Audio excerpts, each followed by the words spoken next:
Oh, can they get that to Shaq? and a few others.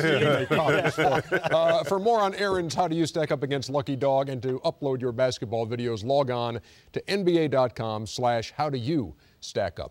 Time now for one of our favorite times of this show, the Fan of the Night. You always go to a season ticket holder at the home team, and tonight we're in Memphis, and we're talking to Charles Harbour. Mr. Harbour, thanks a lot for joining us tonight.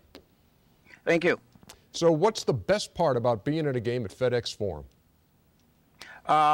The team itself. I sit 2 rows behind the team, and I hear the coach, Lyle Hollins, and the other players talking, and sometimes it gets rough over there.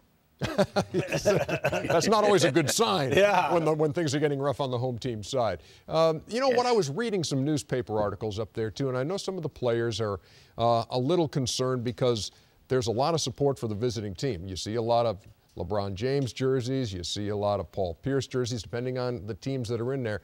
Is that a concern for you too? Is there too much support for the visitors up there? You know, I don't think so. We're a new team here, and this is the 10th year coming up. And I think that there are a lot of people who pushed for NBA over the years because there's no team. When they get so boisterous that, you know, we can't really hear our team or see what's going on our side because they drown us out sometimes. Hey, Charles, Kevin McHale here. Yes, Kevin. Of all the young Memphis Grizzlies, and there are a lot of good young players, which one's your favorite? Actually, my favorite is Marc Gasol.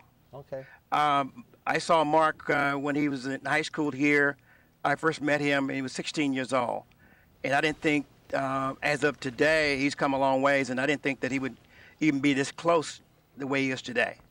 Hey, Charles, how you doing? This is Chris Webber. Hey, Chris. Hey, hi. I wanted to ask you, what is your hope for a team that's still called an expansion or a team that's moved there? Do you compare your teams when you see the Miamis or the other young teams that move, that are winning? How would you compare your young team to the other young teams around the league?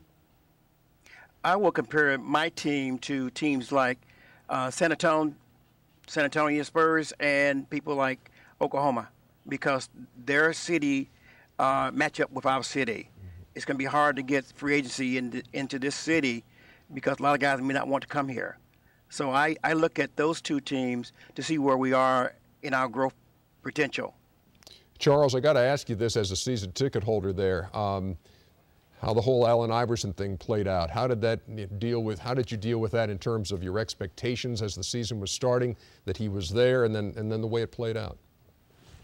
Well, I take a different take on that because my concern was we had a 3-year plan.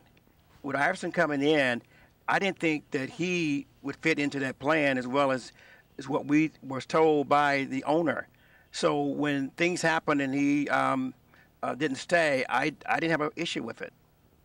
Charles Harbour, we certainly appreciate you taking the time with us tonight, and enjoy the game at FedEx Forum. Your one chance to see LeBron James and the Cavs, and hope you go home happy. Thank you. We're going to win. Okay, good. There you go. Heard it here first. That's what I like to hear. Yes. Yes, we will be back with more in just a minute. The Cavs and the Grizzlies coming up on NBA TV. That young team from Memphis featuring the likes of O.J. Mayo. You'll see him next here on NBA TV.